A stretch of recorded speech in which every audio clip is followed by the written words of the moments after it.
যে খবরের দিকে আমাদের নজর রাখতে হচ্ছে, শুধু তা নয়, এই কসবা কাণ্ডে ইতিমধ্যে মূল অভিযুক্তরা গ্রেপ্তার হয়েছে, সঙ্গে নিরাপত্তারক্ষী গ্রেপ্তারের ঘটনা। কিন্তু সব মিলিয়ে একাধিক যে প্রশ্নগুলো উঠছে, একটা আইনের শিক্ষাঙ্গনে সেখানে আইনকে রীতিমতো যেভাবে গণধর্ষিতা হতে হয়, আইনের ছাত্রীকে যেভাবে এই চরম নির্যাতনের শিকার হতে হয়, এখান থেকে অনেকগুলো প্রশ্ন উঠছে। শুধু তা নয়, প্রেক্ষাপটে দাঁড়িয়ে সুপ্রিম কোর্টের বিচারপতিকে এবার রীতিমতো চিঠি বলে যেরকমটা জানা যাচ্ছে, কসবা কাণ্ডে সুপ্রিম কোর্টের প্রধান বিচারপতিকে চিঠি, সিবিআই তদন্ত চেয়ে শতপ্রণোদিত মামলা দাখিলের আবেদন করা হয়েছে।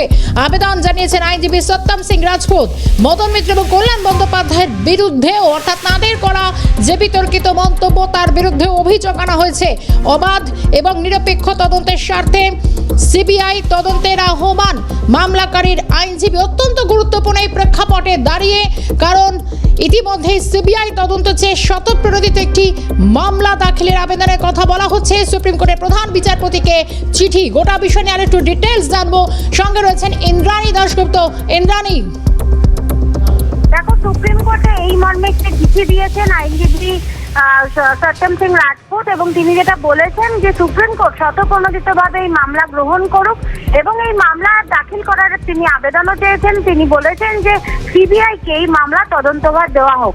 একই সাথে তৃণমূলের দুই নেতা মদন মিত্র এবং কল্যাণ বন্দ্যোপাধ্যায় তাদের যে বিতর্কিত মন্তব্য বা অসংবেদনশীল মন্তব্য, সেইগুলোর বিরুদ্ধেও কিন্তু তিনি অভিযোগ করেছেন এবং তিনি জানিয়েছেন যে পরিবারকে সুরক্ষা দেওয়া, মেয়েটিকে সুরক্ষা দেওয়ার পাশাপাশি পুরো ঘটনা তদন্ত করা হোক। একটি শিক্ষা প্রতিষ্ঠানের মধ্যে দ্বিতীয়বার এই ধরনের ঘটনা ঘটলো পশ্চিমবঙ্গে 10 মাসের মধ্যে, অর্থাৎ প্রায় 1 বছরের মধ্যে দ্বিতীয়বার এই ধরনের ঘটনা ঘটলো।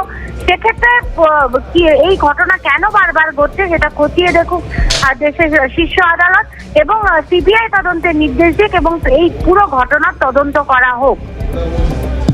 ইন্দ্রাণী, একটু জানার চেষ্টা করবো, মূলত এখনো পর্যন্ত এই যে শতপ্রণোদিত মামলা দাখিল হয়েছে সিবিআই তদন্তে চেয়ে, এবং সঙ্গে খুব গুরুত্বপূর্ণ মদন মিত্র এবং কল্যাণ বন্দ্যোপাধ্যায়ের বিরুদ্ধেও তাদের করা মন্তব্যের প্রেক্ষিতে এই যে মামলা, সব মিলিয়ে এর শুনানি, মামলা কি গৃহীত হয়েছে বা হলে শুনানি কবে?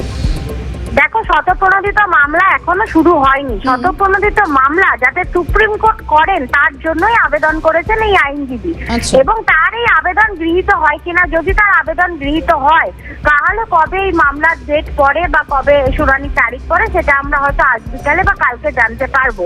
কিন্তু মামলাটি এখনো দাখিল হয়নি। মামলাটি যেহেতু আর্জিকর কাণ্ডের সুপ্রিম কোর্ট শতপ্রণোদিত ভাবে হস্তক্ষেপ করেছিল এবং নিজেরাই মামলা দাখিল করেছিল, সেই কারণে এক্ষেত্রেও যাতে সুপ্রিম কোর্ট সেম ডিরেকশন দেন বা সেই একইভাবে শতপ্রণোদিত মামলা দায়ের করেন, সেই জন্যই কিন্তু আইনজীবীর এই চিঠি।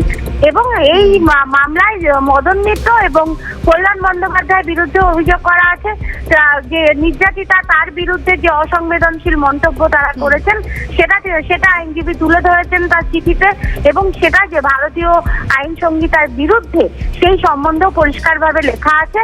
এবং এই দুজনকে যাতে এই মামলা যদি হয় তাহলে সেই মামলার আওতায় আনা হয় এবং তাদের কাছে জবাবদিহি চাওয়া হয়, সেই দাবি করেছেন আইনজীবী।